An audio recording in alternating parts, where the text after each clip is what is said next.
Olá, pessoal! Nós estamos aqui para dar continuidade ao nosso estudo, a nossa comparação de Bíblia com ciência. Nós estamos agora falando da ciência social. Eu vou dizer a rainha das ciências sociais, que é a história. Isso é muito bom, porque história é um documento. Então, nós temos como comprovar as coisas. Não precisa ninguém pensar. Vocês estão falando as coisas, de onde é que vocês estão tirando isso? Não, você basta apanhar um livro de história, um livro qualquer de história aí, do ensino médio, que você vai encontrar a comprovação do que a gente vem falando. Na sequência, nós hoje estamos falando de eventos que se dão, ou que estão registrados no capítulo 8 de Daniel. A importância do capítulo 8 é que ele volta, de fato, é uma terceira menção do Império Grego, do Império Persa. A gente tem que dividir essa discussão, essa avaliação, em duas partes. A primeira é que, quando no capítulo 2 e no capítulo 7 são mencionados 4 impérios, só tem o nome do primeiro. Os outros não aparecem o nome. Então nós temos o nome do primeiro. Como aqui, o capítulo 2, o capítulo 8, fala de um bode e de um carneiro, e diz que o carneiro é o Império Medo-Persa e o bode é o Império Grego. Olha, nós sabemos que o primeiro império era Babilônia, e Babilônia foi conquistada pela Medo-Pérsia. Então, Medo-Pérsia é o segundo. Quem veio a seguir a Medo-Persa foi Alexandre com o Império Greco-Macedônio. A outra coisa importante, e tem uma importância peculiar para a história sagrada, está especificamente numa questão do juízo de Deus. Esse juízo é inicialmente detalhado no capítulo 16 do livro de Levítico. É ensinado como funciona o juízo, como é que ele funciona, e na economia de Israel como nação, ele inclusive põe uma data que nós vamos rever no capítulo 8 de Daniel. Levítico foi escrito por Moisés, mais ou menos no ano 1450 até o ano 1500, não se tem essa data exata, antes de Cristo.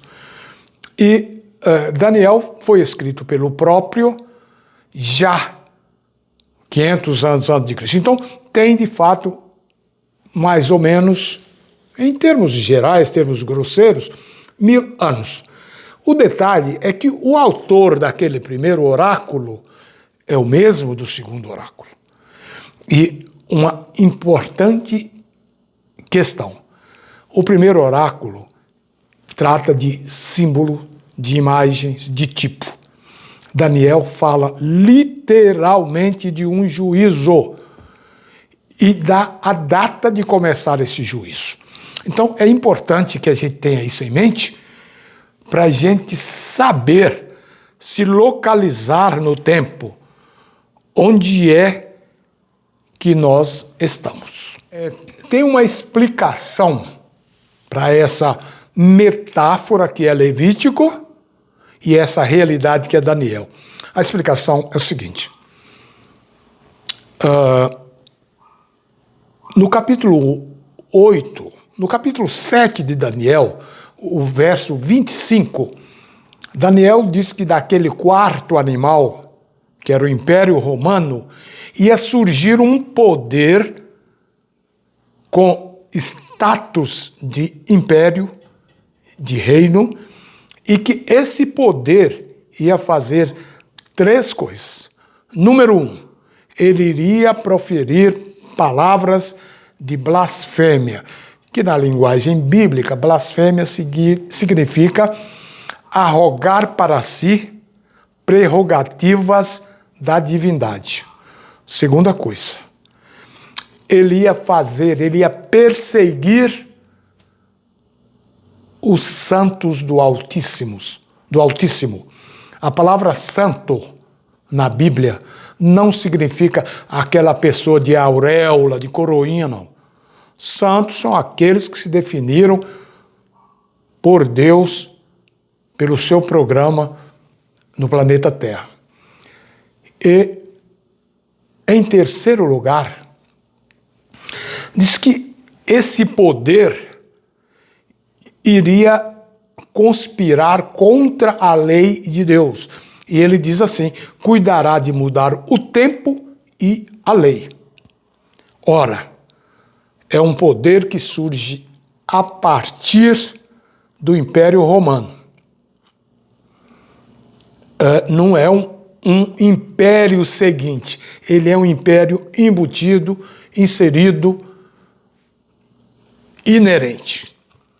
Nós sabemos que o Império Romano cedeu poderes ao cristianismo representado pela igreja que estava em Roma. E foi nesse período que a igreja usou prerrogativas divinas.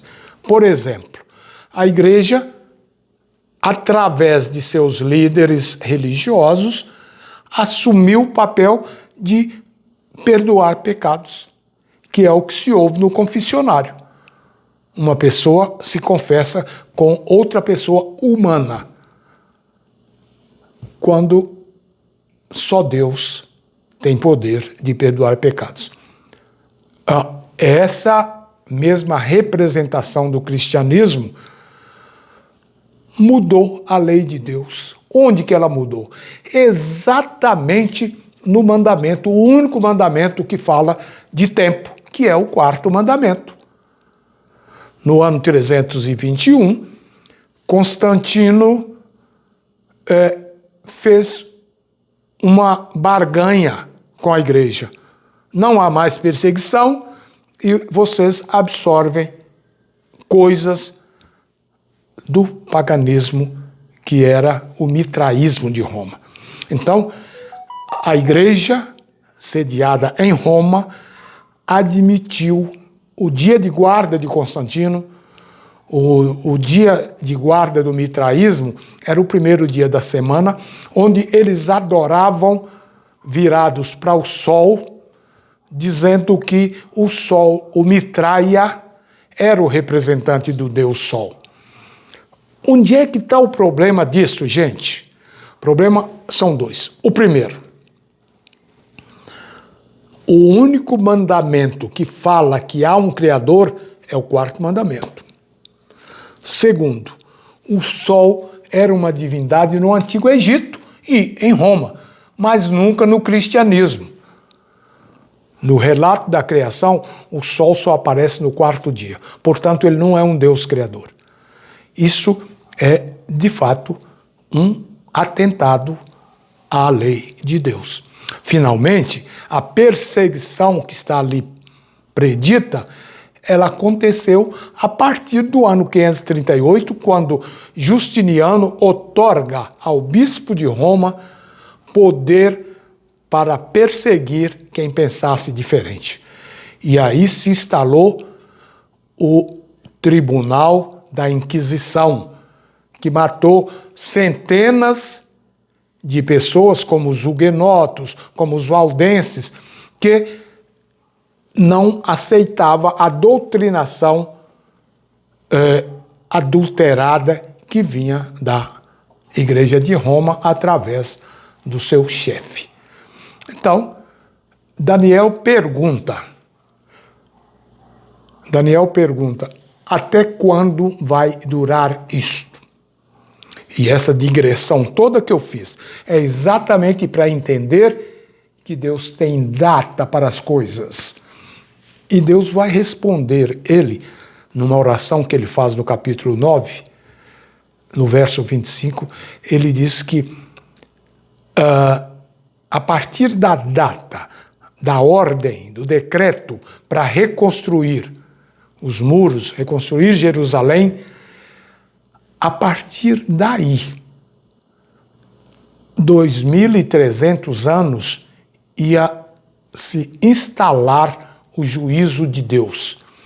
E a história, volto a dizer, consulta qualquer livrinho de história aí de garoto de ensino médio. A história diz que esse decreto, ou melhor, foram 3 decretos, mas o decreto que logrou efetividade se deu no ano 457 a.C. O que quer dizer isso? Você contando 2.300 dias, anos, como nós já discutimos que dia em profecia significa ano, você vai cair na nossa era. Ou seja, nós estamos vivendo no tempo do julgamento de Deus. Essas informações que a gente está dando, elas são sequenciais. E elas têm implicações mais abrangentes, maiores. Hoje nós paramos por aqui. Um grande abraço e até lá.